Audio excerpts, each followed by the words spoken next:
गांव के एक कोने में एक पुराना टूटा फूटा मिट्टी का घर था। छत जगह जगह से टपकती थी। इस घर में रहता था एक गरीब मजदूर रघु, उसकी बीवी गौरी और उनके दो छोटे बच्चे सोनू और छुटकी। बारिश का मौसम शुरू हो चुका था। काले बादल आसमान पर छा गए थे। तेज हवा चल रही थी। दूर आसमान में बिजली चमक रही थी। अगर आज छत नहीं संभाली तो बच्चे पूरी रात भीग जाएंगे। सुनते हो, हवा और तेज हो रही है। जल्दी कुछ करो। बाबा, मुझे बहुत डर लग रहा। माँ, बिजली कितनी जोर से चमक रही है। रघु घर के बाहर पुरानी लकड़ियां, बांस और पुराने बोरे इकट्ठा करके रस्सियों से छत को बांधने लगा। तभी तेज हवा का एक झोंका आया। रघु, अंदर आ जाओ, बाहर रहना ठीक नहीं है। बस 2 मिनट। अगर ये रस्सी ना बांधी तो पूरी छत उड़ जाएगी। बाबा, मुझे बहुत डर लग रहा है।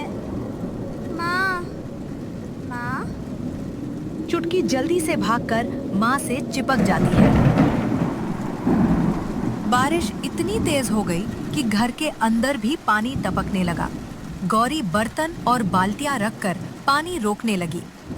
अब तो घर में खाने के लिए भी कुछ नहीं था। घर में सिर्फ 2 सूखी रोटियां बची हैं। पहले बच्चों को खिला दो। और तुम क्या खाओगे रघु? मैं कल मेहनत करके कुछ कमा लूंगा। नहीं बाबा, हम सब मिलकर आधी आधी रोटी खाएंगे। रघु की आंखें भर आती हैं।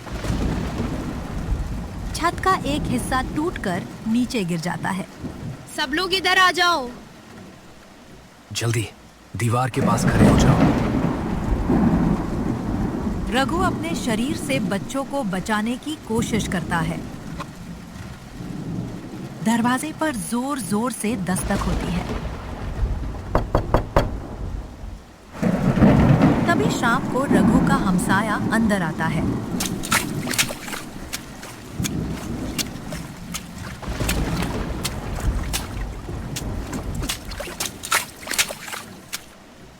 रघु, जल्दी से मेरे घर आ जाओ।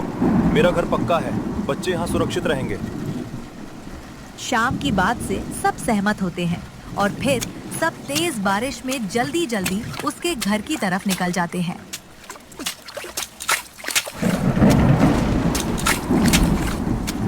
अगले दिन सुबह हल्की हल्की बारिश हो रही थी। रघु हिम्मत जुटाकर बाजार की तरफ जाता है और वहाँ पकौड़ों की रेहड़ी लगाता है। मौसम सुहाना होने की वजह से और गर्मा गर्म पकौड़ों की खुशबू से ग्राहक रघु की तरफ खींचे चले आते हैं। भैया, 1 प्लेट पकौड़े देना। मेरे लिए भी 1 प्लेट और गरम चाय। जी, अभी लाया। उस दिन रघु की अच्छी कमाई होती है। वो सारे पैसे घर लाकर गौरी के हाथ में रख देता है। इन पैसों को संभाल कर रखना। हमें अपनी छत बनवानी है।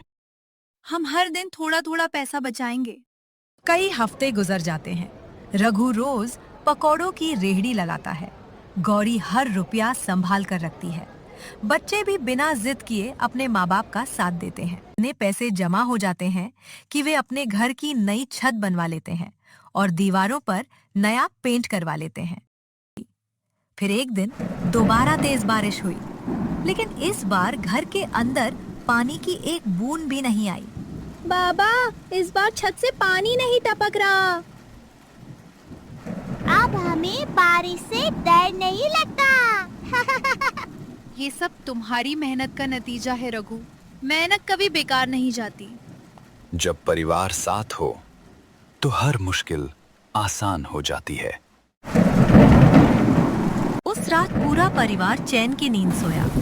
बाहर बारिश हो रही थी, लेकिन इस बार उनके चेहरे पर डर नहीं बल्कि मुस्कान थी। दोस्तों, मेहनत करने वाले की कभी हार नहीं होती।